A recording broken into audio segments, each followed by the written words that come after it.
कि कानून स्थिति हमारी इतनी गिर गई है कि हम लोग मान नहीं सकते भाई साहब। आप फ्री में मतलब आप कोई भी काम कराने डिपार्टमेंट में जाते हैं आपको रिश्वतखोरी चाहिए।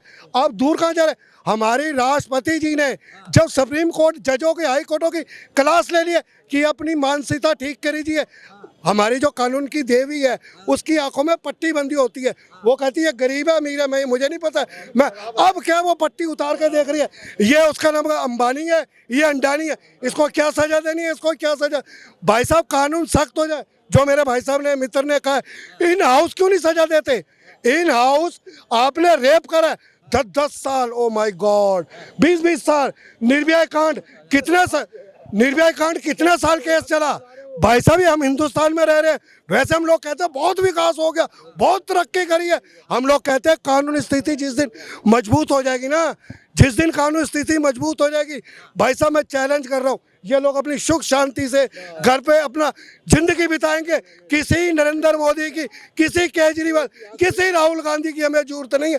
हम लोग जाएंगे बोर्डिंग करेंगे, हमें कोई मतलब नहीं। हमारी सरकार जिस दिन भ्रष्टाचार खत्म कर दे, मैंने आपको बार बार रिपीट कर रहा हूँ भाई साहब, जिस दिन लॉ हमारा सख्त हो जाएगा उस दिन हमें किसी की जरूरत नहीं है। अब जो भाई साहब ने कहा जी बलात्कार हुआ, अभी पुलिस फायर करेगी, वो एक्सीडेंट शो कर दिया ना, एक्सीडेंट शो कर दिया, वो तो पुलिस ने रिपोर्ट लिख दिया।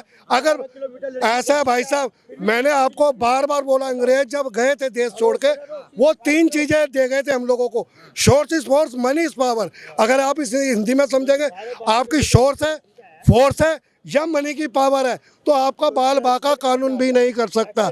मैंने आपको बार बार कहा, मेरे पास ऑन रिकॉर्ड है, ये 2014 में मोदी जी ने रेडी पटरी वालों के लिए कानून बनाया था। ठीक है, प्लीज एक मिनट मेरी बात सुन लीजिए। मैं हाई कोर्ट ने हमें ऑर्डर कर दिया कि आप बिठाओ, वहाँ हम एनडीएमसी का एरिया केजरीवाल जी के अंडर, वो कहते हैं हाई कोर्ट के मतलब हाई कोर्ट के ऑर्डर से हमें कोई मतलब नहीं है, हम किसी को नहीं मानते, हमें 5 लाख रुपए दीजिए हम बिठा देंगे।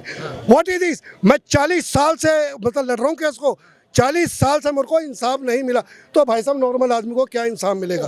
एक भगवान राम को 75 साल लग गए, भगवान राम को 75 साल लग गए मंदिर बनाने में, तो हम लोग तो भाई साहब यही आशा लगाते हैं हमारा तो भोले बाबा या गुरुद्वारे, हम तो किसी को नहीं मानते। हो सकता है मैं महीने 2 महीने में राष्ट्रपति जी से मिलूं, लास्ट है, क्योंकि वो बहुत बारीकी से काम कर रहे हैं। जब उन्होंने ये कहा कि एक थप्पड़ मारने वालों को 10 साल सजा, ओ माय गॉड, सड़ रहे हैं बेचारे एक थप्पड़ मारने की। वो कहते हैं जमानत किससे कैसे कराऊं, मैं गरीब आदमी हूँ, मेरा तो सब कुछ मुक जाएगा। वो कह रहे आप जेलें बनाओ, राष्ट्रपति जी कह रही क्या जरूरत है आपको जेलें बनाने की, आप क्राइम कम करो ना, जेलें बनाने की जरूरत है, इसका मतलब क्राइम को और बढ़ा, फिर हमारा देश का विकास कर रहा है, हम जेलों को बढ़ाएंगे या जेलों को बनाएंगे, यही हमारा विकास रहेगा हिंदुस्तान का?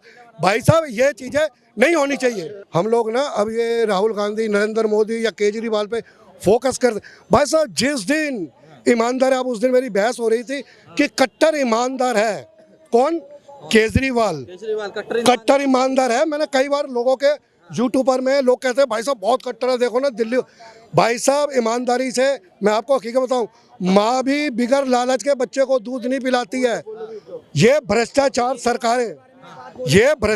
सरकारें जब आती है ना, अब ये आईपीएस ऑफिसर था, इसने कहा यार गवर्नमेंट जॉब में क्या मिलेगा, सबसे बढ़िया राजनीति में कूदो, करोड़ों रुपए की बारी में हम बटोर लेंगे। ईमानदार सरकार हो गई, ईमानदार है तभी तो भाई साहब मसाजे हैं, पहले 3 चीजें फ्री थी अब 4 हो गई, मसाजे भी करा सकते हैं आप। हाँ ये ईमानदार सरकार कह तो रहा हूँ ना। इनका काम आए थे जब अन्ना हजारी के साथ हम भी आए थे, समर्थन जब दिया था इन्होंने, भाई साहब इनकी सेहत ऐसे थी जैसे आज मर गया कल मर गया।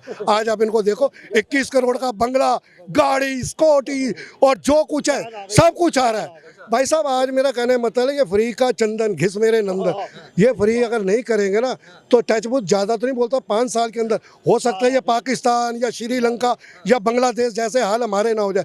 भाई साहब यार रोटी खाने के लिए आप फ्री अपने बाप का पैसा बांटो, हमें चिंता नहीं है, अपनी सैलरी बांटो, हमें कोई चिंता। भाई साहब हम टैक्स पेड है यार, हम लोग जब सुबह नौकरियों पे निकलते हैं हमारा टैक्स लग जाता है हर चीज़ों पे, उस पर कोई बहस नहीं करता है। आप इस चीज़ में दिखाइए ना बस। अब मुझे एक चीज़ बताएं, जो लड़की के साथ हुआ है, क्या लड़की की गलती थी या लड़के के, दोनों की गलती थी? देखो ऐसा है, लड़की की गलती थी, मैंने अभी न्यूज़ ये देखी नहीं है प्रॉपर। अगर उसके साथ रेप हुआ है, रेप नहीं हुआ, चलिए आपको मैं मीडिया के उससे साफ बताएं किस तरह इंसाफ होना चाहिए। अगर लड़की के साथ गलत हुआ है उसकी एफआई लिखनी चाहिए थी, उस पर एक्शन इतना सख्त होना चाहिए, 3 महीने के अंदर ही अगर उसको डिक्लेयर कर देना चाहिए। भाई साहब लंबी सजाई या 10-10 20-20 साल केस चलते हैं, आदमी पैसे के दम पर छूट जाते हैं, बाहर निकल जाते हैं, फिर वो भ्रष्टाचार, फिर बलात्कार, फिर वो अगर ये चीज़ मैं बार बार आपको बोल, जिस दिन हमारे देश का कानून हाई कोर्ट हो, लोअर कोर्ट हो, सुप्रीम कोर्ट हो, यह जिस दिन सख्त हो जाए, आज हमारी राष्ट्रपति जी को क्या बोलने की जरूरत थी, सुप्रीम कोर्ट हाई कोर्ट को, उन्होंने ये भी कह दिया जो मैं नहीं बोल रही हूँ उसको अच्छी तरह दिमाग में आप सोच लेना। आप इस बात को मैं नहीं बोल रही हूँ, उस चीज़ को सोचिए। मैंने ज़िंदगी में भाई साहब हमारे देश के अंदर कितने राष्ट्रपति आए, मैंने कभी ऐसे नहीं करा था, मगर मनमोहन सिंह जी को ऐसे बार बार मैं सल्यूट करता हूँ कि मेरे उनके विचार बहुत अच्छे हैं। क्यों नहीं, ये जो अपने हाँ जी राष्ट्रपति जी आई हैं, मैंने अपनी ज़िंदगी में कभी राष्ट्रपति जी का भाषण नहीं सुना था, मगर इन्होंने जो बारीकी से बात करी है, हमें लगता है कि वो गरीबों के लिए या जो भ्रष्टाचार लोग हैं उनके लिए आवाज़ उठा रही है, जबकि ये इनका मुद्दा नहीं। आज तक कोई राष्ट्रपति भी आया 5 साल तक, हाँ जी कहाँ गए जी, इंग्लैंड गए, पाकिस्तान गए, घूम के आके, मगर इन्होंने जो आवाज़ें उठाई हैं, मैं इनका धन्यवाद हूँ राष्ट्रपति जी का, हाथ जोड़ के उनसे विनती करता हूँ कि प्लीज़ ये जो करप्शन हो रहा है इन पे अगर जो फोकस कर देंगे तो बड़ी मेहरबानी है। ये 5 अपराधी हैं, इनको क्या सजा होनी फांसी, अगर हाँ फांसी।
इसके अलावा भाई साहब हर आप क्या क्या कह रहे हैं? केजरीवाल जी को क्या होना चाहिए फिर मुझे बताओ।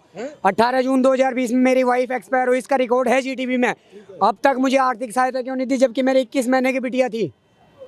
क्यों नहीं दी? बोलिए ना, मैं भाई साहब केजरीवाल के खिलाफ ही हूँ। अच्छा, मैं खिलाफ ही बोल रहा हूँ केजरीवाल। मैं 2 बार सिविल लाइन बंगला नंबर 6 में जा चुका हूँ, अब तक मेरी सुनवाई क्यों नहीं हुई? मुझे कंगला बना दिया, हर जगह से तोड़ दिया गया। सर सड़क ही सही नहीं है। क्या कर दिया ये? मारा पीटा गया है क्या? और जब मुझे डेड बॉडी दी तो डेड बॉडी में गलत आधार नंबर मेरे साधु का अटेस्ट करके दिया, जबकि 76 था उन्होंने 77 लिख के दिया। बट भाई क्यों? 76